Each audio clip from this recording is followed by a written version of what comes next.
안녕하세요. 인바이블 재미있는 신학 이야기의 신학 파트를 맡은 조병수 교수입니다. 오늘은 고린도전서의 신학에 관해서 함께 생각을 해보고자 합니다.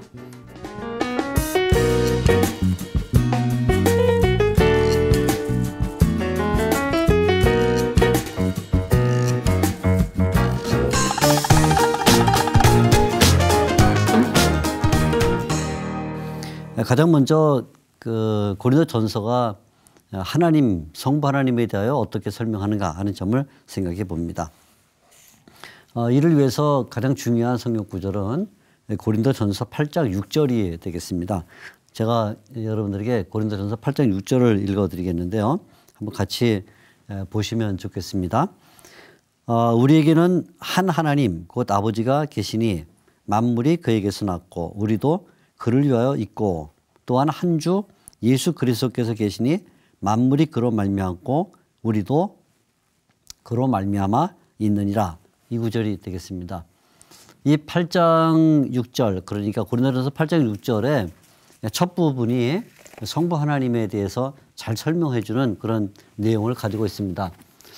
이 구절에서 중요한 그 언급은 하나님이 한 분이시다라는 것인데요. 가장 먼저 이제 우리가 하나님에 대하여 얘기할 때 성부 하나님 얘기할 때 8장 6절이 가장 먼저 강조하고 있는 것은 하나님은 한 분이시다 하는 것이죠. 한 분이다. 한 분이다. 이 점은 신약 성경 전체가 강조하고 있는 바일 뿐만 아니라 또한 구약 성경에서도 잘 나오고 있는 내용이죠. 그래서 우리는 예를 들어 신명기에서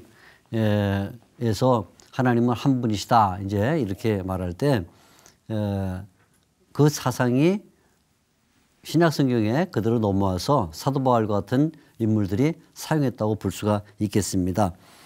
먼저 이 8장 6절에서 하나님의 한 분이라고 말할 때 그래서 하나님의 단일성을 강조하는 것인데 단일성이라는 것은 결국 한 분이면 충분하다 그런 말이 되겠습니다. 사실 이 8장 6절을 이해하기 위해서는 8장 5절을 조금 더 살펴볼 필요가 있습니다.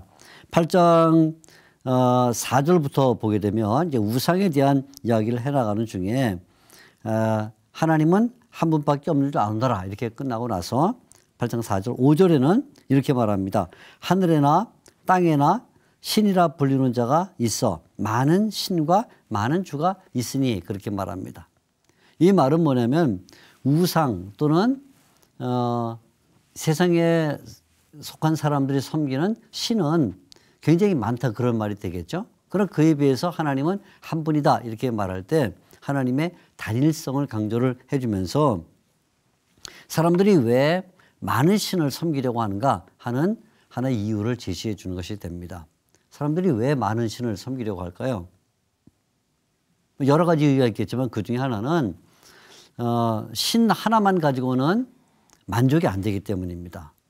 또 신 하나만 가지고는 자기 인생의 모든 문제를 다 해결해 줄 수 있다고 믿지 못하기 때문이죠. 그러다 보니까 집을 지키는 신, 또 직장을 지키는 신, 아니면 길 걸어갈 때 길을 지켜주는 신, 산의 신, 물의 신 이런 다양한 신들이 필요하게 되는 것입니다.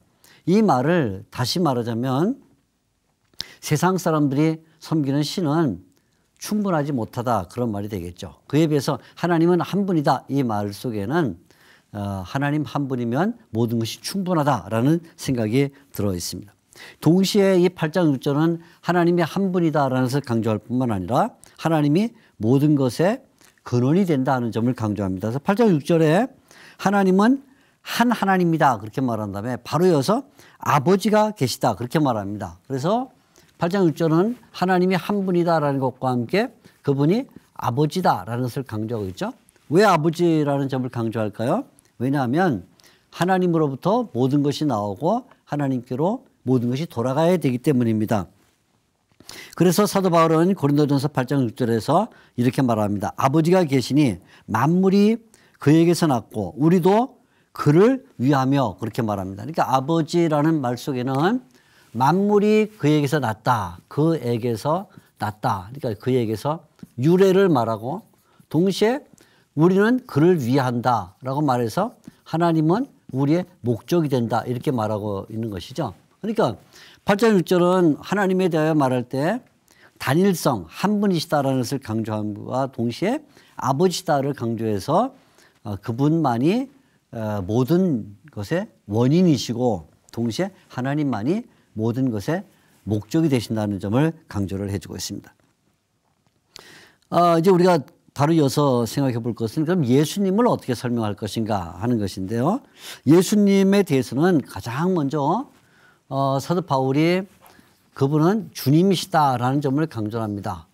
그분은 주님이시다. 이게 이제 고린도전서 1장 2절부터 아예 시작 전부터 강조를 하면서 말을 하고 있는데 한번 고린도전서 1장 2절을 제가 읽어드리도록 하겠습니다. 이렇게 말합니다. 고린도에 있는 하나님의 교회 곧 그리스도 예수 안에서 거룩하여지고 성도라 부르심을 받은 자들과 또 각처에서 우리의 주 이렇게 말합니다. 우리의 주 곧 그들과 우리의 주 되신 예수 그리스도의 이름을 부르는 모든 자들에게 이렇게 말합니다. 그러니까 1장 2절에 예수님께서 주님이시다라는 것을 연거푸 강조를 해주고 있죠.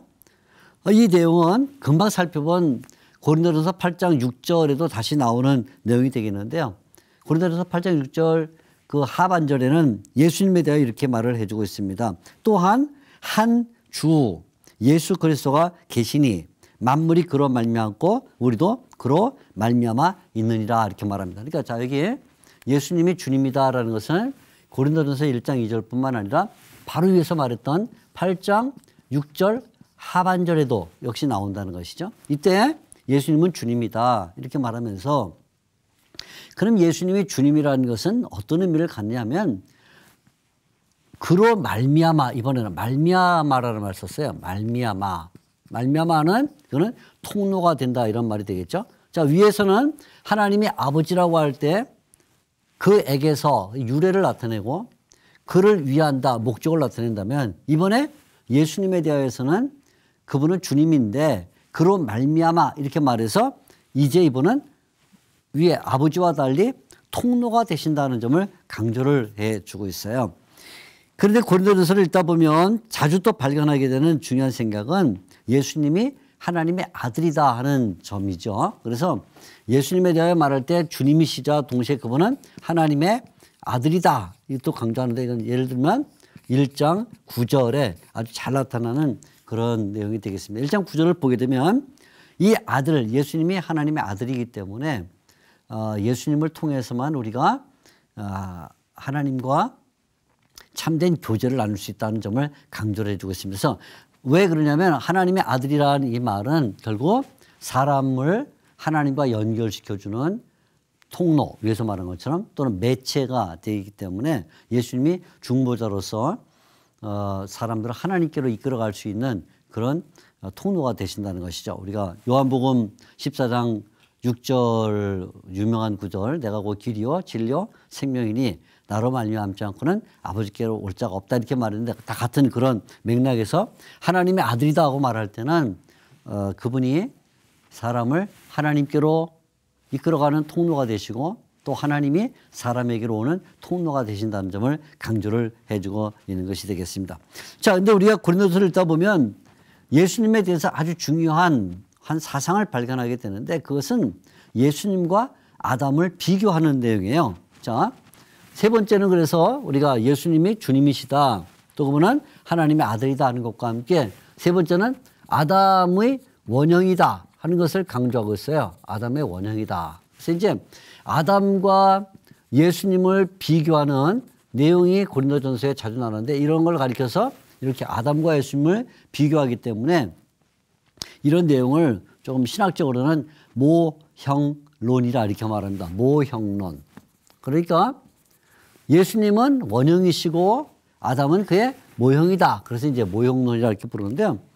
고린도전서 15장에 잘 나오는 내용이 되겠습니다. 고린도전서 15장 21절과 22절을 보면 아담과 예수님을 비교하면서 아주 중요한 내용을 얘기를 해줍니다. 이렇게 말하죠. 21절 15장 21절입니다. 사망이 한 사람으로 말미암았으니 죽은 자의 부활도 한 사람으로 말미암는도다. 그 다음에 22절 아담 안에서 모든 사람이 죽은 것 같이 그리스도 안에서 모든 사람이 삶을 얻으리라. 이렇게 말합니다. 자, 고린도전서 15장 21절과 22절에 보면 두 가지를 강조하고 있어요. 아담은 한 사람이다. 이렇게 말합니다. 21절 예수님도 한 사람이다. 그런데 이 한 사람으로 말미암아서는 죽음이 왔다. 죽음이 왔다는 것이 말해주고 있고 예수님 한 사람을 통해서는 뭐가 아니면 생명 또는 구원이 왔다. 이것이 강조되고 있어요. 구원. 그래서 결국 한 사람으로 말미암아 많은 사람이 또는 모든 사람이 죽음에 이르게 됐고 이렇게 말하죠. 예수님은 한 사람이지만 그분을 통해서 모든 사람이 생명을 얻게 됐다. 이렇게 말하고 있어요. 그러니까 잘 보면 아담과 예수님을 말할 때 똑같은 구조를 가지고 있죠. 한 사람이다. 모든 사람이 영향을 받는다. 그런데 아담을 통해서는 사망의 영향을 받지만 예수님을 통해서는 생명의 영향을 받는다. 그래서 모형론이라 이렇게 말하는 것이죠. 아담과 그리스도는 이미 한 사람을 통해서 모든 사람에게 영향을 준다는 점에서 비슷하다 이런 말입니다. 한 사람이 모든 사람에게 영향을 주니까 똑같이 한 사람이 모든 사람에게 또 비슷하지만 근본적으로 다른 게 있어요. 뭐가 다르죠? 아담은 죽음에 영향을 주지만 예수님은 생명에 영향을 준다. 이것이 다르다는 거예요. 그럼 도대체 왜 아담을 통해서는 죽음의 영향이 모든 사람에게 임하고 예수님을 통해서는 생명의 영향이 모든 사람에게 임할까요? 바로 그 점을 고린도전서 15장 44절에서 45절에 이야기를 해주고 있습니다. 왜 그런 일이 일어났는가? 자, 고린도전서 15장 44절, 45절 특별히 보면 이렇게 되어 있어요. 기록된 바 첫사람 아담은 생명이 되었다함과 같이 마지막 아담은 살려주는 영이 되었다. 이런 말이 있어요. 자, 여기 보면 15장 45절에 아담에 대하여 말이 있고 예수님에 대하여 한 가지 말이 있는데 아담을 뭐라고 말하냐면 아담은 15장 45절 첫사람 이렇게 말했습니다. 첫사람. 이 사람은 첫사람이라 그래요. 첫사람. 그런데 예수님은 뭐라고 말하면 이 사람은 예수님은 마지막 아담 이렇게 말하고 있죠. 마지막 아담. 자, 이렇게 이 아담은 창조의 인류의 첫사람이라면 예수님은 모든 사람에게 구원을 주는 아담으로서 드디어 이 아담을 완성하는 분이 됐다 이렇게 말해주고 있습니다. 그런데 여기 한 가지 그 아담과 예수님의 큰 차이점은 아담에 대하여 말할 때는 우리말 성경에 아담은 생령이라 이렇게 생령 이렇게 표현했어요. 생령. 이 생령이란 말은 살아있는 존재라 이렇게 볼 수 있겠죠. 살아있는 영, 뭐 이런 말이죠. 살아있다. 이것이 강조돼서 살아있다. 생명이니까. 그런데 예수님에 대하여 말할 때 마지막 아담에 대하여 말할 때는 완전히 다른 말을 썼어요. 뭐라고 말하죠? 자, 15장 45절 아주 중요한 구절인데 여러분 다 같이 보시기 바랍니다. 15장 45절 기록된 바 첫사람 아담은 생명, 살아있는 존재가 되었다함과 같이 마지막 아담은 무슨 영이 되었다? 살려주는 영이 됐다. 바로 이게 큰 차이점이죠. 여기에 마지막 아담은 살려주는 영이 되었다 이렇게 말하고 있어요. 여러분 금방 발견하실 수 있죠? 어떤 차이점인가요? 아담은 살아있는 존재였다면 예수님은 살려주는 존재였다 이런 말이죠. 자, 그러니까 하나님이 아담을 창조했을 때 생명을 받아서 살아 있었어요. 그러니까 음식을 먹고 살아 있으니까 걸어 다닐 수 있고 살아있으니까 사람을 만나서 대화할 수도 있고 그렇게 돼서 살아있었어요. 그 말은 아담은 결국 자기 하나의 존재로 끝났다 그런 말입니다. 자기 하나의 존재로 살아있는 먹고 마시고 살아있는 그런 존재였는데 예수님은 어떤 존재라고요? 살려주는 분이다. 그러니까 예수님은 자기만을 위한 존재가 아니라 결국은 다른 이를 위한 존재, 다른 사람을 위한 존재, 세상을 위한 존재, 우주를 위한 존재가 돼서 예수님이 모든 것들을 살려냈다. 그래서 결국은 아담은 살아있기 때문에 결국 죽음의 존재가 됐고 예수님은 살려주는 분이기 때문에 생명의 원천이 됐다. 그런 말이죠. 자, 굉장히 그 사도 바울이 이 고린도 전서에서 예수님에 대한 중요한 이런 그 아담 예수 그리스도의 그 모형론을 얘기를 해주고 있습니다. 자, 그러면 둘째 성령에 대해서는 뭐라고 말할까요? 성령, 우리가 세 번째 살펴볼 것이 이제 성령 하나님이신데 성령 하나님에 대해서 고린도 전서는 굉장히 중요한 말을 많이 해주고 있어요. 가장 그 먼저 얘기해야 될 것은 성령 하나님과 성부 하나님은 깊은 관계가 있다 하는 것인데요. 2장 10절과 11절을 보면 이 관계를 아주 잘 설명을 해 주고 있습니다. 2장 10절 말씀을 제가 읽어드리겠습니다. 오직 하나님이 성령으로 이것을 우리에게 보이셨다. 하나님께서 계시를 주실 때 성령을 통해 주셨다. 그 말이죠. 성령은 모든 것, 곧 하나님의 깊은 것까지도 통달하신다. 이렇게 말하고 있어요. 자, 그러니까 이 성령 하나님에 대해서 2장 9절과 10절에 보면 하나님은 성령을 통해서 말씀하시고 하나님 성령을 통해서 말씀하시고 그리고 성령은 하나님의 것을 아신다. 이렇게 말해서 하나님은 자기의 것을 보이실 때 성령이 없으면 말하지 않는다. 이 말과 성령은 하나님의 모든 것을 안다. 10절에는 하나님의 깊은 것도 통달한다. 이 말은 하나님과 성령이 결국은 같은 동일 선상에 있다는 것을 얘기를 해주고 있는 거예요. 그러니까 우리가 삼일체론이라고 말할 때 사도 바울은 삼일체론을 철학적인 개념이나 아니면 어려운 이런 용어를 사용해서 설명하기보다는 성부 하나님과 성령 하나님 사이에 일어나고 있는 교류, 어떤 교제의 방식을 통해서 삼일체 하나님의 동일 본질성을 강조해 주고 있는 것이죠. 어떻게 해요? 하나님은 오직 성령을 통해서만 말씀하신다.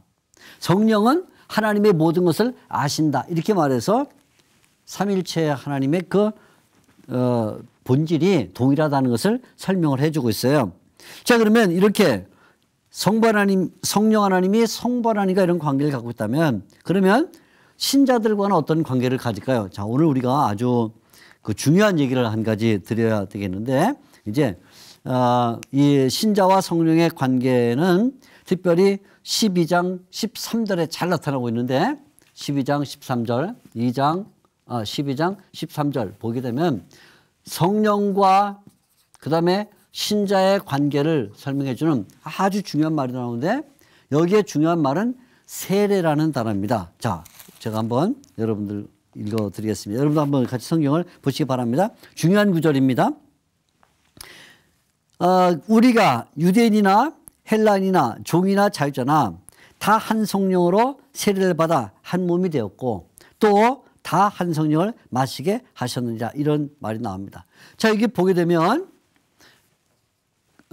기독교 안에는 많은 종류의 사람이 있다는 거예요. 어떤 종류의 사람이 있을까요? 처음에는 유대인이나 헬라인 이런 종류가 있어요. 유대인 또는 헬라인.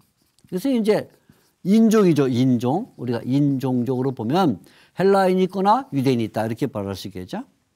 또 신자들 가운데는 사회적 신분으로 보게 되면 자유자가 있거나 종이 있어요. 종이나 자유자가 있다 이렇게 말하고 있어요. 이것은 뭐예요? 신분이죠. 신분 이렇게 볼 수 있습니다. 그러니까 교회 안에는 결국 예수를 믿는 사람들 가운데는 한국 사람, 중국 사람, 미국 사람, 뭐 영국 사람 굉장히 다양한 종류의 인종이 있어요. 또 예수를 믿는 신자들 가운데는 다양한 신분의 사람들이 있어요. 어떤 사람은 가정주부, 어떤 사람은 직장인, 어떤 사람은 학생, 어떤 사람은 교사, 이런 다양한 신분이 있어요. 그런데 이들이 한 몸이 됐다는 거예요. 한 몸. 한 몸이 됐다. 이렇게 말하고 있어요. 자, 12장 13절에 그랬죠. 이들이 다 한 몸이 되었다. 이렇게 말해 주고 있습니다. 그럼 도대체 이 사람들이 한 몸이 됐다는 건 무엇일까요? 두 가지 의미를 갖고 있는데, 한 몸이 됐다는 것은 그리스도에게 연합됐다라는 말과 함께 동시에 그래서 결국 이들이 교회를 이루게 되었다. 이 말을 한 몸이라고 말해요. 어떻게 알 수 있을까요?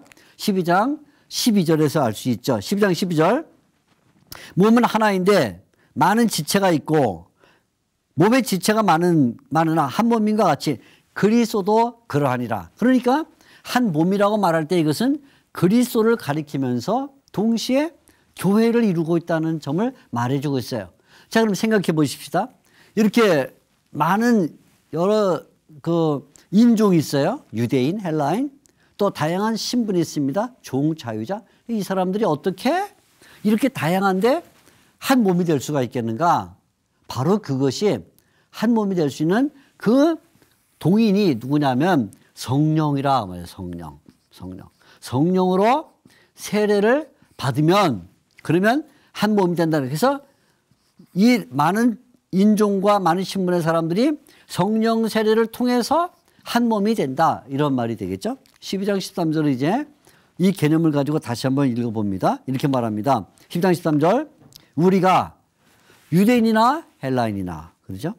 종이나 자유자나, 그렇죠? 유대인, 헬라인은 인종을 말하고 종이나 자유자는 신분을 가리키는 이런 사람들이 어떻게 한 몸이 되냐면 한 성령으로 세례를 받아 한 몸이 되었다. 한 성령으로 세례를 받아 한 몸이 되었다. 이렇게 말해주고 있어요. 그러니까 결국 성령 세례라는 것은 예수를 믿고 나서 한참 뒤에 성령 세례를 받는 게 아니고 사도 바울에 의하면 성령 세례는 그리스도 안에 연합되고 교회가 되는 전제라 그 말이에요. 그러니까 성령 세례를 받지 않으면 그리스도에게 연합할 수도 없고 교회가 될 수도 없다. 한 몸이 될 수도 없어요. 그래서 성령 세례는 신자가 되는 데 있어서 시초적 처음에 일어난 경험이라 이렇게 볼 수 있습니다. 어떤 사람들은 그것을 조금 감각적으로 느끼는 사람이 있는가 하면 어떤 사람은 감각적으로 느끼지 못하는 사람이 있어요. 대부분의 신자들은 성령 세례 받은 것을 감각적으로 느끼지 못하는 경우가 많아요. 그래서 사도 바울도 이것은 감각적으로 잘 느껴지지 않는다는 것을 상징적으로 뭐라고 말하냐면 그것은 바로 성령을 마신 것이다 이렇게 표현했어요. 자, 12장 13절에 끝에 이렇게 말해주고 있죠.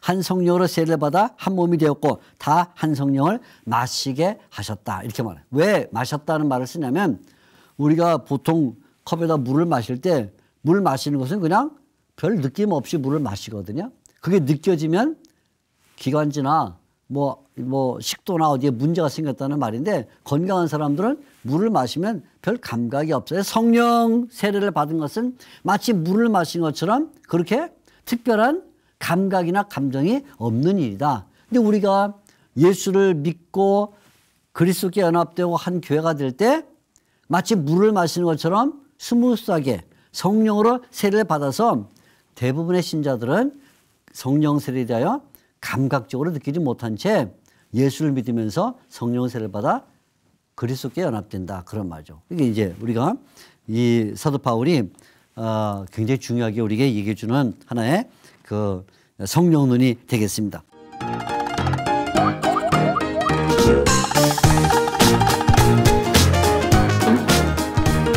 자, 그러면 도대체 이 사람들, 이렇게 많은 사람들이 이제 존재를 하는데 이 사람들을 우리가 분류를 하면 도대체 세상에는 어떤 종류의 사람들이 있을까?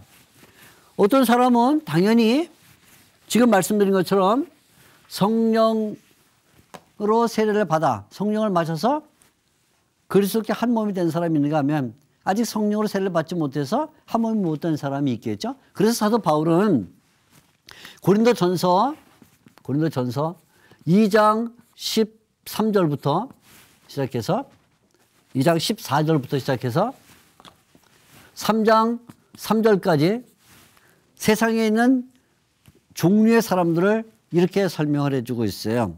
세상에는 결국 두 종류의 사람이 있다. 그렇게 말해주고 있습니다. 어떻게 있을까요? 첫째는 불신자, 예수를 믿지 않는 불신자가 있고 또 한 종류는 신자가 있다. 이렇게 말해주고 있어요. 그래서 불신자를 가리켜서 말할 때는 하나의 표현을 썼는데 2장 14절에 이렇게 표현을 썼습니다. 2장 14절 말씀을 보면 불신자를 가리켜서는 육에 속한 사람이라 이렇게 표현했어요. 자, 구절 한번 정확하게 읽어보겠습니다. 2장 14절. 육에 속한 사람은 이렇게 표현해요. 육에 속한 사람은. 2장 14절. 육에 속한 사람 이렇게 표현했어요. 육에 속한 사람. 근데 육에 속한 사람은 세 가지 특징을 가지고 있다는 거예요. 어떤 특징을 가지고 있냐? 첫째는 14절입니다. 2장 14절. 이 육에 속한 사람은 성령의 일을 받지 않는다. 첫째, 성령의 일을 받지 못한다. 둘째, 이 사람들은 그것이 성령의 일이 어리석게 보인다. 세 번째는 이 사람들은 이 성령의 일은 알지를 못한다. 그래서 한마디로 말해 이 사람들은 성령이 없는 사람 이렇게 말해요. 성령이 없는 사람. 성령을 받지도 않았고 알지도 못하고 어리석게 여긴다 이렇게 말하고 있어요. 그러니까 이거는 넌 크리스찬 불신자를 이렇게 말하는 것이죠. 그럼 신자는 뭘까요? 신자는 예수를 믿는 사람인데 신자를 잘 보면 두 종류의 신자가 있다는 거예요. 하나는 어떤 신자가 있냐면 미성숙한 신자가 있어요. 미성숙한 신자. 자, 이런 미성숙한 신자를 가리켜서 뭐라고 부르냐면 이 사람들은 어린아이 같은 신자라 그래. 그래서 3장 1절에서 2절 말씀을 보면 이 어린아이 같은 신자에 대하여 몇 가지로 설명을 하는데 처음에 이렇게 말해주고 있어요. 3장 1절. 신령한 자들을 대함같이 너희를 대할 수 없어 육신에 속한 자인데 이 사람은 다르게 말하면 육신에 속한 자. 자, 여기 요 앞에 표현과 좀 비슷하기 때문에 조심해야 되는데 육에 속한 자, 이거는 육신에 속한 자 이렇게 말하는데 특징이 뭐냐면 육신에 속한 자는 첫째, 이 사람들은 어린아이다 그랬어요. 그래서 3장 1절 끝에 어린아이와 같다. 그렇게 말해요. 어린아이와 같다. 두 번째는 이 사람들은 그래서 밥을 먹지 못하고 젖을 먹는 사람들이다. 이렇게 말하고 있어요. 그리고 세 번째는 이 사람들은 여전히 시기와 분쟁 가운데서 하나님을 표준 삼지 않고 사람을 표준 삼다. 그래서 3장 3절에 보면 사람을 따라 행한다. 이렇게 표현했어요. 미성숙한 신자의 특징이 금방 드러나죠. 어린아이와 같다. 말씀의 깊은 것을 받지 못하고 쉬운 것만 받는다. 시기와 분쟁이 있고 또 사람을 표준으로 삼는다. 이렇다는 거예요. 그러나 그에 비해서 성숙한 신자가 있는데 성숙한 신자는 2장 15절에서 16절에 나오고 있어요. 2장 15절에서 16절에 성숙한 신자가 나와요. 그래서 이 사람들은 다르게 말하면 뭐라 하냐면 영에 속한 사람 이렇게 말했어요. 영에 속한 사람 또는 신령한 사람 이렇게 표현을 해요. 자, 2장 15절 말씀을 보면 이렇게 말하죠. 신령한 자는 이렇게 말하죠. 그럼 신령한 자는 어떨까요? 신령한 자는 역시 세 가지 특징을 갖고 있는데 첫째는 모든 것을 판단한다. 모든 것을 볼 때 정확하게 볼 수 있는 안목을 가지고 있다. 두 번째는 다른 사람들에게는 판단을 받지 않는다. 왜? 믿음을 잘 갖고 있기 때문에. 그래서 세 번째 특징이 중요한데 바로 이 성숙한 신자 또는 영에 속한 신자, 신령한 신자는 그리스도의 마음을 가지고 있다는 거예요. 그래서 16절 마지막에 우리가 그리스도의 마음을 가지고 있다. 그래서 그리스도의 마음을 가지고 있는 사람이죠. 그리스도의 마음. 자, 그래서 사도 바울이 자주 여러 편지를 쓸 때마다 나는 그리스도의 마음을 가지고 있다. 너희도 이 마음을 품으라. 곧 그리스도의 마음이니 하고 빌립보서 2장 5절 6절 이런 데 보면 우리 신자들이 그리스도의 마음을 가져야만 성숙한 신자가 되는 것을 강조를 해주고 있죠. 그러니까 우리가 이렇게 금방 알 수 있습니다. 세상에는 두 종류의 사람이 있다. 불신자, 신자. 근데 신자에도 역시 두 종류의 사람이 있다. 이렇게 미성숙한 신자, 육신에 속한 사람, 성숙한 신자, 영에 속한 사람 이렇게 있다. 우리가 알 수 있죠. 그러니까 우리가 그리스도의 마음을 가지고 있으면 성숙한 신자이지만 세상의 미혹을 받거나 시기와 분쟁에 빠지면 금방 다시 미성숙한 신자로 돌아갈 가능성이 있어요. 또 미성숙한 신자가 회개하고 마음을 다 잡아서 그리스도의 마음을 가지면 다시 성숙한 신자가 될 수 있는 것이죠. 그래서 이 신자는 불신자 쪽으로는 절대로 넘어갈 수가 없어요. 못 넘어가요. 불신자는 예수님을 믿으면 넘어올 수 있죠. 그렇죠? 그러니까 어떻게 보게 되면 불신자는 신자가 될 수 있지만 신자는 불신자가 될 수 없다. 이런 말이고, 동시에 신자는 이 두 가지 가능성 속에서 믿음의 정도에 따라서 왔다 갔다 할 수 있다. 이런 말이 되겠습니다. 그러면 교회가 도대체 무엇인가? 그리스도의 성령으로 세례를 받아서 한 몸이 됐다고 말할 때 교회가 뭐냐? 이 사도 바울은 고린도전서에서 교회에 대하여 몇 가지 내용을 말해주고 있습니다. 첫째는 교회는 하나님의 교회다. 이게 사도 바울의 가장 중요한 주장이에요. 1장 2절에 보면 이 고린도전서를 시작하면서 이렇게 말하고 있습니다. 1장 2절 고린도에 있는 하나님의 교회 이렇게 말하고 있어요. 자, 이미 앞에서 우리 배운 바처럼 고린도에는 많은 문제가 있어요. 고린도 교회는 분쟁, 또 음행, 소송사건, 또 우상 제물 아직 해결하지 못하고 부활을 믿지 못한 그런 많은 사람이 있음에도 불구하고 불완전하지만 그래도 하나님의 교회라 이렇게 불렀어요. 이게 중요합니다. 세상에 있는 교회는 불완전해도 하나님의 교회다. 그 말이죠. 하나님의 교회. 왜 그러냐면 이 교회는 하나님의 소유이기 때문에요. 하나님께서 설립을 했어요. 그래서 3장 6절에 보면 교회를 누가 심었느냐 그것은 누가 자라게 하냐 그것은 하나님이다 이렇게 말해요. 3장 5절에 보면 이렇게 말하죠. 아볼로는 무엇이며 바울은 무엇이냐 그들은 주께서 각각 주신 대로 너희로 하여금 믿게 한 사도들이니 나는 바울입니다. 심었고 아볼로는 물을 주었으나 오직 하나님께서 자라게 하신다. 계속 오직 자라게 하시는 이는 하나님 본시라. 3장 7절. 그러니까 결국 교회는 하나님의 교회고 이 교회를 자라게 하는 분은 하나님이다. 이렇게 말해주고 있죠. 그러면 도대체 하나님께서 이렇게 사람들이 교회가 되게 할 때 어떤 방식으로 되게 했냐면 두 가지. 하나는 하나님이 영원한 세계에서 우리를 선택했고 그리고 역사 가운데 우리를 부르셨다는 거예요. 한번 제가 읽어드리도록 하겠습니다. 1장 27절 이렇게 말합니다. 하나님께서 세상에 미련한 것들을 택하사.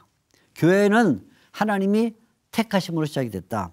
동시에 택하실 뿐만 아니라 하나님이 부르셨다. 1장 26절 형제들아 너희를 부르심을 보라. 그래서 1장 26절과 27절에 보면 첫째 교회는 하나님이 택하심으로 됐다. 택하심. 그죠? 택하심. 이것은 1장 27절. 이것은 영원한 세계에서 우리를 택했다는 거예요. 영원한 세계에서. 영원에서 우리를 택했다. 둘째는 하나님께서 우리를 부르셨다. 부르심. 이렇게 말하죠. 1장 26절. 그래서 이거는 하나님께서 우리를 부르실 때 어디서 부르냐면 역사 가운데서 부르시죠. 역사. 그래서 교회라는 것은 결국 하나님이 영원한 세계에서 선택하시고 그리고 하나님이 역사 가운데 가난한 자, 미련한 자, 부유한 자, 학식임한 자를 부르셔서 이루어진 게 교회다. 그러니까 교회는 영혼과 역사를 담고 있는 공동체다 이렇게 말하고 있습니다. 오늘 우리가 고린도전서 신학에 관해서 여러 가지를 배웠습니다. 수고들 많이 하셨습니다. 다음 시간에 또 뵙겠습니다. 감사합니다.